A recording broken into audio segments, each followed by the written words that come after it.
Fundamental of surveying के questions करने जा रहे हैं। देखो मेरा आपको पहले ही मैं बता देती हूँ, इसमें फोकस ये रहेगा कि हम क्वेश्चन पे ज़्यादा ध्यान देंगे। थ्योरी मैं यहाँ नहीं समझाने वाली हूँ, थ्योरी मैं ऑलरेडी आपको अलग से समझाती हूँ। अगर कोई डाउट होगा तो आप मुझसे कमेंट में पूछ लेना, ठीक है। तो पहला क्वेश्चन है, the curvature of the earth surface is taken into account if the extent of survey is more than which.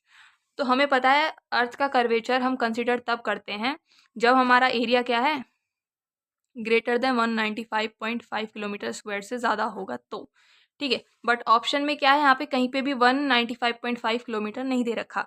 तो हम देखो देखो हंड्रेड्स, देखो मान लो ये है 195.5 किलोमीटर स्क्वायर दे रखा है। तो आपको पता है यहाँ पे आपका 160 आने वाला है, यहाँ पे आपका 100 आने वाला है, यहाँ पर आपका 260 आने वाला है, और यहाँ पे आएगा 500। तो देखो यहाँ से आगे वाले कितने भी एरिया हो जाए इससे बड़े, तो उनको कंसिडर करना है उस कर्वेचर ऑफ अर्थ को, ठीक है। बट इससे छोटे होंगे तो मत करो, है ना, तब नहीं करना क्योंकि वो प्लेन सर्वे हो जाता है। अगर हम इससे बड़े एरिया में कर्वेचर को कंसिडर करते हैं तो वो क्या होता है, जियोडेटिक सर्वे। तो यहाँ पर देखो हम चाहते तो यहाँ से ले लेते हैं क्योंकि हमारा अब मैक्सिमम बड़ा पॉइंट ये दिख रहा है 260 है ना, इसके बाद वाले हम सारे कंसिडर करते हैं क्योंकि ऑप्शन में यही दे रखा है, ये तो है ही नहीं। बट हम क्या करते हैं, ये वाला पॉइंट लेके चलते हैं क्योंकि हम सोचते हैं अगर हमने ये ले लिया तो इतने पॉइंट तो रह जाएंगे, ठीक है, और उनमें हम अलाउ नहीं कर सकते कि आप मत लो कर्वेचर को, ठीक है, इनसे बड़े वाले तो लेने ही है। इसीलिए हम ये ले लेते हैं सेफ पॉइंट। अगर मान लो वहाँ पे कंसिडर नहीं करना, वो तो हम अपनी कैलकुलेशन ईजी करने के लिए कहते हैं कि इससे बड़े वाले लो, वरना आप चाहो तो 100 से भी अपने कर्वेचर को ले सकते हो, 0 से ही थोड़े से एरिया में भी आप कर्वेचर को कंसिडर कर लो, पर उसका इफेक्ट इतना नहीं दिखता, इसीलिए हम नहीं करते। तो सेफ पॉइंट लेके चलते हैं कि हम 160 से लेके चलते हैं, कोई बात नहीं, इतने में अलाउ नहीं है हमें, लेकिन कर लेंगे तो कोई गलत भी नहीं है, अच्छी बात है, हमारी और अच्छे से एक्यूरेसी आ जाएगी, है ना। तो हम 160 लेके चलेंगे, ठीक है। तो 160 ऑप्शन हो जाएगा इसके लिए। नेक्स्ट क्वेश्चन कह रहा है, the survey in which the curvature of earth is taken into account is called. अभी बताया कि इससे बड़े जो होते हैं एरिया, उनमें क्या है, हम कर्वेचर को लेके चलते हैं, और उसी अगर हम कर्वेचर को लेके कंसीडर करके अपनी कैलकुलेशन कर रहे हैं सर्वे करने में, तो उसको जियोडेटिक सर्वे कहते हैं। और इससे नीचे वाले को, एरिया इससे कम वाले में जब हम कंसीडर नहीं करते एरिया, तो उसको प्लेन सर्वे कहते हैं, ठीक है। तो ये पूछ रहा है कि इनमें से कौन सा है जिसमें हम कर्वेचर ऑफ अर्थ को कंसिडर करते हैं, तो अपना वो जियोडेटिक सर्वे होता है, ठीक है।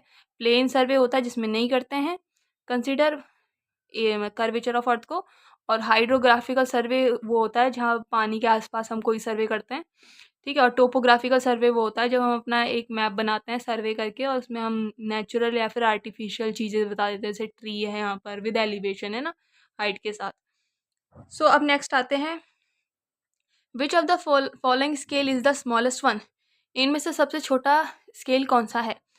तो देखो यहाँ पे दिखा रखा है, जैसे कि मान लो 4/, हमें हमेशा जैसे हमारा RF होता है रिप्रेजेंटेटिव फ्रैक्शन, ठीक है, ये जो होता है वो हमेशा 1 समथिंग होता है, ठीक है। तो 1 अब आप ऑप्शन में देखो, ये 4/4 लैख दे रखा है, ठीक है। तो इसको कन्वर्ट कर दो, 4/2 लैख को कन्वर्ट कर देंगे, जैसे मान लो ये लिखा है 4/2 लैख, इसको ये 1 पे आया, ये 5 पे आया, तो ये क्या है 1/5000, तो 1:5000 आ गया, ठीक है, सॉरी 50,000, है ना।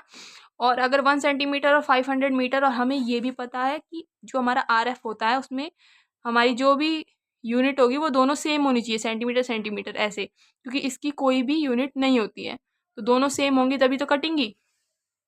यहाँ पर सेंटीमीटर है, ये मीटर है, तो इस 5,000 को क्या है, मीटर में से सेंटीमीटर में चेंज कर दो। जब चेंज करेंगे तो क्या हो जाएगा, 1:5 लाख, ठीक है। फिर इस वाले को भी ऐसे ही चेंज करो, मीटर को जब आप 50 को 100 से मल्टीप्लाई करोगे तो ही सेंटीमीटर हो जाएगा, तो ये 5,000 आ जाएगा यहाँ पे, ठीक है। तो 5,000, और यहाँ पे क्या है 1:50,000, ठीक है। सो अब इसमें देखो ये पूछ रहा है कि कौन सा इनमें से स्केल सबसे छोटा है। देखो कुछ भी नीचे लिखा है, ठीक है, अगर वो जितना लार्ज होगा तो ओवरऑल वैल्यू उतनी ही स्मॉल आएगी, ठीक है। तो हमें सिंपल सा फोकस करना है क्योंकि ऊपर 1 तो सबके में अब सेम कर दिया हमने, 1 1 1 कर दिया, ठीक है। इसको भी चेंज करके 1 कर दिया, लेकिन अब हमें कंपैरिजन किससे करना पड़ेगा, बस कि नीचे वाला जो सबसे बड़ा होगा वही सबसे स्मॉल देगा। तो सबसे बड़ा कौन सा है, सेकंड ऑप्शन, तो अपना सेकंड ऑप्शन करेक्ट है, तो ये वाला स्केल अपना सबसे छोटा है। आगे और देखते हैं, अब देखते हैं when the curvature of earth is taken into account the survey is called. अभी देखा जिसमें हम कर्वेचर ऑफ अर्थ को कंसीडर करते हैं उसको क्या बोलते हैं, जियोडेटिक सर्वे। ठीक है, तो सी ऑप्शन सही है। वैसे प्लेन सर्विंग क्या होता है, जिसमें हम अर्थ के कर्वेचर को कंसीडर नहीं करते। प्रिलिमिनरी सर्विंग क्या होता है, देखो a preliminary surveying consists of a field work and gathering data from a variety of sources to identify all issues in the project development process. It is done to correct precise information required for the choice of the best option location of the project, to estimate the exact quantity and cost of the project. ये वाला surveying इसीलिए करते हैं ताकि हमें पता चल जाए कि कितना खर्चा होने वाला है हमारे प्रोजेक्ट में। ठीक है, कौन कौन सी इन्फॉर्मेशन हमें ज़रूरत है उसको ले लेते हैं। जब हमारे पास जैसे मान लो ए टू बी था, ठीक है, आपको एक रोड बनाना था, तो आपने देखा एक रास्ता ऐसे भी है, एक रास्ता ऐसे भी है, तो आप देखते हो कि सबका करके आ जाते हो, फिर देखते हो कि ये वाला अच्छा है क्योंकि ये शॉर्टेस्ट है और जल्दी पहुंचा देगा। ठीक है, तो ये आपने इन्फॉर्मेशन हर जगह से गैदर की, फिर आपने उसमें से बेस्ट ऑप्शन देख लिया। इस तरीके से क्या है, ये प्रिलिमिनरी मतलब कि सबसे पहले ये वाला करते हैं ताकि हम बेस्ट ऑप्शन ले सके, और दूसरा हमें पता चल जाए कि प्रोजेक्ट में कितना कॉस्ट लगने वाला है, कितनी क्वांटिटी लगने वाली है। ठीक है, तो ये प्रिलिमिनरी सर्विंग होता है। जियोडेटिक अभी देखा कि जिसमें 195.5 किलोमीटर स्क्वायर से बड़ा एरिया हो जाए, जिसमें हम क्या है अर्थ के कर्वेचर को कंसीडर कर लेते हैं, उसको जियोडेटिक सर्वे कहते हैं। हाइड्रोग्राफिक सर्वे जिसमें हम कंसीडर हाइड्रोग्राफिकल सर्वे क्या होता है, जो पानी के आसपास हम कोई सर्वे करते हैं कि जो नेविगेशन में काम आता है ना, कि ये इधर से जा रहा है ऐसे जाएगा, फिर या फिर उसके आसपास कुछ बनाना हो तो हम करते हैं, जैसे डैम या फिर पुल कुछ भी है ना। ठीक है, तो इसीलिए हाइड्रोग्राफिक सर्वे करते हैं। अब ये पूछ रहा है नेक्स्ट क्वेश्चन, एक minute. The main principle of field surveying is to work from. दो प्रिंसिपल होते हैं सर्वेइंग के। एक कहता है कि हमें जो सर्वे करना चाहिए वो होल टू पार्ट करना चाहिए। पहला तो ये है इसका पॉइंट कि पहला प्रिंसिपल ये है कि work from whole to part करो। अभी ये जिसको नहीं आता है वो मैं वीडियो डाल दूंगी, वो समझ लेना। सेकंड होता है, दूसरा उसका प्रिंसिपल है मतलब कि कोई भी अगर आपको पॉइंट लोकेट करना है तो वो किसी भी दो पॉइंट से लोकेट करो। जैसे सी पॉइंट आपको लोकेट करना है तो ए और बी तो आपको ऑलरेडी नोन होंगे, उनके रेफरेंस में इसको प्लॉट करो। ठीक है, तो होल टू पार्ट वर्क करो, और दूसरा कह रहे हैं किन्हीं भी दो पॉइंट से अपना तीसरा पॉइंट एस्टेब्लिश किया करो। ठीक है, दो पॉइंट तो एटलीस्ट आपको चाहिए। तो ये इसके ऑप्शंस यहाँ पे ये हैं कि ये क्या है, higher level to lower level काम करो, या फिर lower level to higher level काम करो, या फिर पार्ट टू होल करो, या फिर होल टू पार्ट करो। तो आंसर क्या है, होल टू पार्ट। नेक्स्ट क्या कह रहा है, when 1 centimetre on map represent 100 metre on the ground the representative fraction of the scale is. आपको पता है हम जो RF लिखते हैं वो होता है कि आपका मैप पे कितना डिस्टेंस है और आपका ग्राउंड पे कितना डिस्टेंस है। ठीक है, तब हमारा स्केल बनता है। ठीक है, तो इसमें मैप पे तो 1 सेंटीमीटर दिखाया है on map and 10 metre on ground.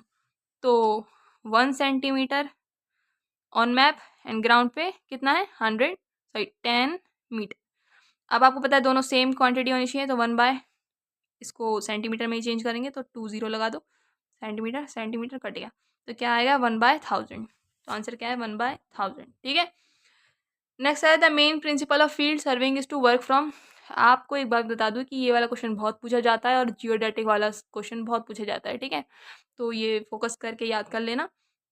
अभी देखा था होल टू पार्ट वर्क करना चाहिए। ठीक है, इसमें बता भी रखा है दो प्रिंसिपल होते हैं बेसिक की, work from whole to part करो और locate a point by at least 2 measurements. ठीक है, सो आगे देखते हैं। अब हमारा 8 क्वेश्चन कह रहा है the fundamental principle of surveying is to work from, फिर से यही आ गया, फ्रॉम होल टू पार्ट। ठीक है, नेक्स्ट है which of the following statement is represent in respect of a map A having scale 1/1000 and another map be having scale 1/5000 is true. तो ये कह रहा है इनके कंपेरिजन में ये इनमें से कौन सी स्टेटमेंट सही है। ठीक है, हाँ देखो क्या बताया है कि ए जो मैप है, मैप ए जो है उसका स्केल दे रखा है। इसका स्केल क्या दे रखा है हमें, मतलब RF दे रखा है इसका, है ना, RF 1/, वो स्केल ही होता है, ये दे रखा है। और बी के लिए क्या दे रखा है, बी के लिए क्या दे रखा है, RF 1/5000। ठीक है, ये दे रखा है। अब एक चीज़ आप मुझे बता दो, इन दोनों में से कौन सा स्मॉल स्केल है। हमें अभी देखा स्मॉल से स्केल वो वाला होता है क्योंकि ऊपर तो 1 1 सेम है, तो नीचे वाला जिसका बड़ा होगा वो छोटा होता है, तो ये हमारा पता है स्मॉल होगा और ये लार्ज होगा। ठीक है, इन दोनों के कंपैरिजन में स्टेटमेंट पहली कह रही है कि map A is larger scale map compare to map B. तो ये कह रहा है ए वाला जो है वो लार्जर है एज कंपेयर टू बी। क्या ये सही कह रहा है? ये वाला तो सही कह रहा है ना, कि हमने देखा कि ये स्मॉल था, ये लार्ज, हाँ ए वाला लार्जर है देन द बी, स्मॉल है वो। ठीक है, मैप बी इज, अब तो पहले ही पता चल गया वैसे तो यही वाला सही है, पर और ऑप्शन देखते हैं कि map B is larger than map as compare to map A. कह रहा है कि बी वाला लार्जर है देन ए, ये तो नहीं है। ठीक है, map B is more detail map compare to map A. अभी डिटेल मैप देखो, डिटेल मैप वो होता है जैसे मान लो आपने स्मॉल स्केल बनाया, मतलब थोड़े एरिया के लिए बना रहे हो। जो ये स्मॉल स्केल होता है ना, ये बताता है कि आपने बहुत बड़े एरिया के लिए बनाया है ये। ठीक है, स्केल छोटा है इसका मतलब ये छोटी छोटी चीज़ें इसके अंदर आ रखी है। ठीक है, लार्ज स्केल ये बताया कि आपने छोटे से एरिया के लिए अच्छे से दिखा रखी हैं चीज़ें। ठीक है, तो लार्ज स्केल छोटे एरिया के लिए होता है जिसमें आप बहुत अच्छे से चीज़ें दिखा पाते हो। जब बड़े एरिया के लिए वही मैप आप उतने से ही पेज में बना रहे हो तो वो अच्छे से नहीं दिखेंगी ना, चीज़ें छोटी छोटी हो जाएंगी। तो आपका बेटर रिप्रेजेंट कौन कर रहा है? आपका लार्ज स्केल बहुत अच्छे से रिप्रेजेंट करता है, ठीक है, चीज़ों को। पर वो कौन सा है अपना लार्ज? अपना कौन है? ए, जो कि क्या है, अच्छे से दिखा रहा है। तो डिटेल अपना ए होना चाहिए, लेकिन यहाँ पे क्या बोला है? Map B is more detail, तो ये गलत है। ठीक है, नन ऑफ द अबव, तो ये तो है ही नहीं, तो ऑप्शन ए ठीक है। ओके, नेक्स्ट पे आता है 10th question. Difference in length of an arc and its subtended chord on earth surface of a distance of 18.2 kilometre is. देखो या यहाँ पे तो 18.2 लिख रखा है, लेकिन मैंने और बुकों में देखा तो 18.5 भी लिखा रहता है। ठीक है, तो ये सिंपल सा ये है कि 18.5 यहाँ दे रखा है। अगर आपके में आए तो ये सीधा सा याद करने वाली चीज़ है। ठीक है, ये क्या कह रहा है देखो,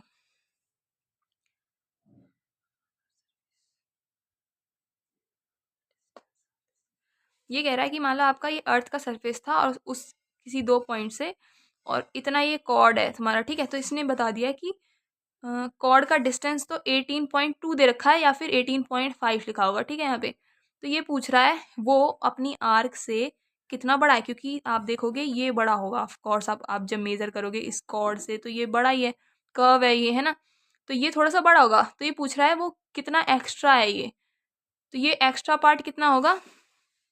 10 mm होता है। ठीक है, तो ये आपको रटना है।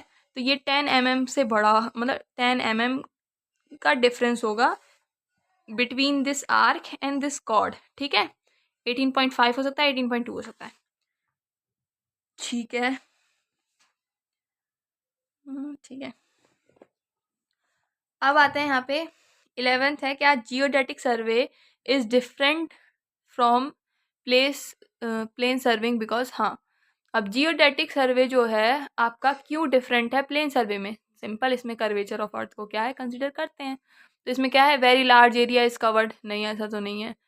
ठीक है, the curvature of the earth is consider, हाँ ये वाला पॉइंट है। ठीक है, a very large area is covered, हाँ जियोडेटिक सर्वे में कवर्ड करते हैं, ठीक है। लेकिन ये वाला पॉइंट सबसे बेस्ट है क्योंकि उसमें क्या है, कर्वेचर को ये सबसे डिफरेंस बताना है कि इन दोनों में डिफरेंस तो यही वाला दे रहा है। ठीक है, डिफरेंस ऑफ एलिवेशन ये सब नहीं है, ऑप्शन बी। ठीक है, अब आते हैं अ स्केल, हाँ, a scale representing either 3 unit और only 1 unit and it's fractions up to second place of decimal is. ये कहना चाह रहा है इनमें से कौन सा स्केल है जो मतलब जो आपका मेन यूनिट है, जैसे मान लो ये है 2 है। ठीक है, अब आपका 2.5 तो आपका नॉर्मल स्केल से भी पता चल जाता है। ठीक है, लेकिन जब हम 1 ईयर यूज़ करते हैं तो वो एक और डिजिट तक बता देता है ना। तो ये पूछ रहा है कि तीन तीन डिजिट तक ऐसा कौन सा बता देता है, तो आपका कौन सा होता है वो? डायगोनल स्केल होता है। ठीक है, 3 यूनिट तक और only 1 unit and its fraction up to second place of decimal point is.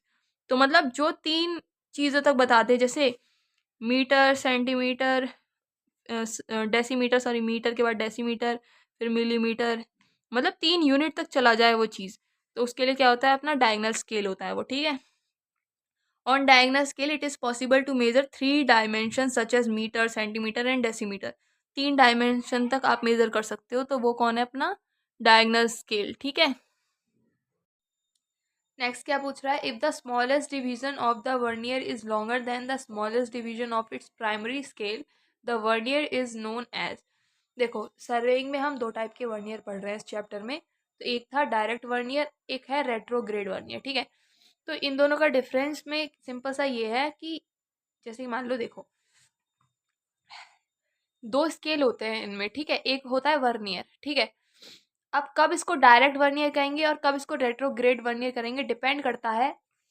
मान लो जैसे इसके डिवीजन है, एक है यहाँ से लेकर यहाँ तक। ठीक है, ये और ये इस वाले का है। ठीक है, ये इस वाले का है वर्नियर का डिवीजन, और मेन स्केल का मान के चलो यही है एक, और ये वो इतना बड़ा जाता है एक, फिर दूसरा यहाँ आता है, और इसके इतने छोटे छोटे जाते हैं। ठीक है, इससे छोटे हैं ऐसे, और ये बड़े बड़े जाते हैं। ठीक है,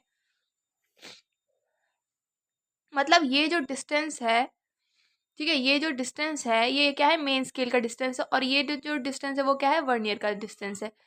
अगर ये वर्नियर का डिस्टेंस मेन स्केल से छोटा है ना, इसमें दिख रहा है छोटा है, तो ये क्या है, डायरेक्ट वर्नियर हो जाएगा।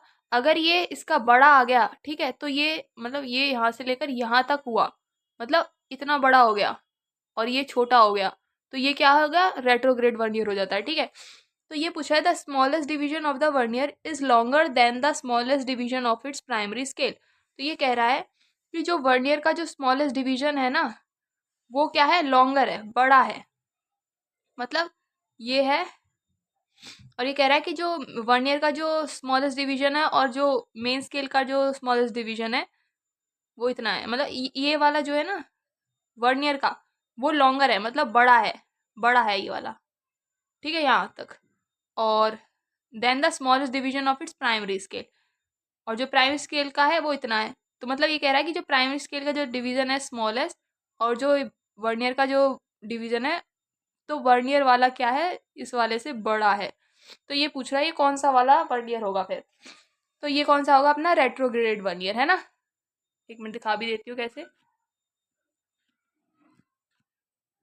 जैसे यहाँ देखो डायरेक्ट वर्नियर में, देखो यहाँ पे इसके डिवीजन क्या है, कहीं से भी देख लो, मतलब छोटे हैं। यहाँ पे देखो जैसे ये वाला छोटा है और ये वाला थोड़ा सा बड़ा है, थोड़ा सा ही बड़ा रहता है। ठीक है, तो ये वाले छोटे होते हैं और ये वाले बड़े होते हैं, तो क्या है, वो डायरेक्ट वर्नियर होता है। और अगर ये वाले जैसे यहाँ पे देख लो, इस वाले में देखो ज़्यादा अच्छा दिखेगा, हाँ, जैसे ये वाला क्या है, बड़ा है, और ये वाला थोड़ा सा छोटा है ना, देख सकते हो। तो ये कौन सा है अपना रेट्रोग्रेड वर्नियर। तो वही पूछ रहा था कि वर्नियर जो है ना, जो आपका जो वर्नियर स्केल है उसका डिवीजन बड़ा है मेन स्केल के डिवीजन से, तो वो कौन सा हो जाएगा, रेट्रोग्रेड वर्नियर। ठीक है, नेक्स्ट क्वेश्चन क्या कह रहा है, hydrographic survey deals with the mapping of. अब मैंने बताया था जहाँ पे पानी वाटर बॉडीज होती है उसके आसपास की चीज़ों से डील करता है, तो वो क्या होता है, लार्ज वाटर बॉडी से डील करता है, या फिर कैनाल सिस्टम से, या फिर कलर मूवमेंट से, या फिर नन ऑफ दिस। तो पहला ये लार्ज वाटर बॉडी से डील करता है। ठीक है, हाइड्रोग्राफिक सर्वे। ओके, नेक्स्ट पूछ रहा है the type of survey in which the curvature of the earth is taken into account. ये बहुत बार पूछ लिया, वही है, क्या है, जियोडेटिक सर्वे। ठीक है, ऑप्शन में क्या है, जियोडेटिक सर्वे, तो जियोडेटिक सर्वे। ठीक है, अब आते हैं the main principle of surveying is to work from, फिर से आ गया, क्या है, whole to part, B option. ठीक है, बेसिक 2 प्रिंसिपल्स थे, होल टू पार्ट, और दूसरा है locate a point by at least 2 measurement. फिर आए 17 in case of direct vernier scale. अब डायरेक्ट वर्नियर स्केल में पूछ रहा है ये कौन सा इनमें से सही है। ठीक है, तो हमें बताना है ग्रेजुएशन इंक्रीजेस इन। अब एक और चीज़ देखो, यहाँ पे एक चीज़ देखो, जैसे मान लो ये 5 है, ये 6 है, ठीक है, और ये 0 है, ये 5 है, 10 है, दोनों क्या है, सेम डायरेक्शन में बढ़ रहे हैं। मेन स्केल की ग्रेजुएशन भी सेम डायरेक्शन में बढ़ रही है, और जो 1 ईयर की स्केल की जो ग्रेजुएशन है वो भी सेम डायरेक्शन में बढ़ रही है। इधर देखो, ये क्या है, 5 और 6, मेन स्केल की अप बढ़ जा रही है, फिर ये 0 5, फिर क्या है 10, तो ये क्या है, ये नीचे जा रही है। तो ये दोनों क्या है, अपोजिट इन डायरेक्शन है, और ये वाला डायरेक्ट वर्नियर में दोनों रीडिंग्स एक डायरेक्शन में जाती हैं, और रेट्रोग्रेड वर्नियर में रीडिंग्स क्या है, अपोजिट जाती है। ठीक है, तो कह रहा है ग्रेजुएशन इंक्रीजेस, अभी डायरेक्ट वर्नियर के लिए बोल रहा है। ठीक है, तो देखना है कौन सा सही है। Graduation increases in opposite direction in which graduation of the main scale increases. ये कह रहा है कि अपोजिट डायरेक्शन में होगा, मतलब किसका, वर्नियर स्केल की जो रीडिंग है वो अपोजिट डायरेक्शन में, किससे, मेन स्केल में। ऐसा तो नहीं है, यहाँ पर देखा दोनों क्या है, सेम डायरेक्शन में ही आती हैं, है ना। इसमें हो रहा था उल्टा, ये ऊपर ये नीचे, है ना। तो ये वाला तो गलत बोल रहा है ये डायरेक्ट वर्नियर के लिए, ठीक है। नेक्स्ट वाला क्या कह रहा है, smallest division is longer than the smallest division of the main scale 1। ये सिंपल ये पूछ रहा है कि जो स्मॉलेस्ट डिवीजन है किसका, वर्नियर का, इज इज द हाँ, ये क्या कहना चाह रहा है, आपका जो मेन स्केल पे जो ये जो स्मॉलेस्ट डिवीजन आ रहा है वो क्या है, ये कह रहा है कि जो वर्नियर पे जो आपका डिवीजन आ रहा है वो क्या है, लॉन्गर है, longer than the main scale वाला जो डिवीजन है। तो ये क्या, ये तो छोटे हैं और ये बड़े होते हैं, पर ये कहना चाह रहा है कि वर्नियर क्या है, बड़े हैं और ये मेन स्केल के छोटे हैं, ठीक है। ये लॉन्गर कह रहा है कि वर्नियर, ये वर्नियर के लिए ही बोल रहा है सीधा, है ना, कि वर्नियर वाले लॉन्गर है मेन स्केल से। तो ऐसा नहीं है, ये भी गलत कह रहा है, ठीक है, क्योंकि हमारे मेन स्केल वाले रीडिंग बड़े होते हैं, ठीक है। अब क्या है, graduation increases in the same direction in which the graduation of the main scale increases, ठीक है। थर्ड ऑप्शन क्या कह रहा है कि ग्रेजुएशन जो है वो सेम डायरेक्शन में इंक्रीज कर रही है मेन स्केल के वाले इंक्रीज ऑर्डर में। तो हाँ, ऐसा ही होता है ना, इसमें सेम ऐसे ही होता है कि दोनों क्या है, सेम डायरेक्शन में इंक्रीज हो रहे होते हैं, ठीक है। तो ये सी ऑप्शन सही है हमारा, ठीक है। अब आते हैं नेक्स्ट पे।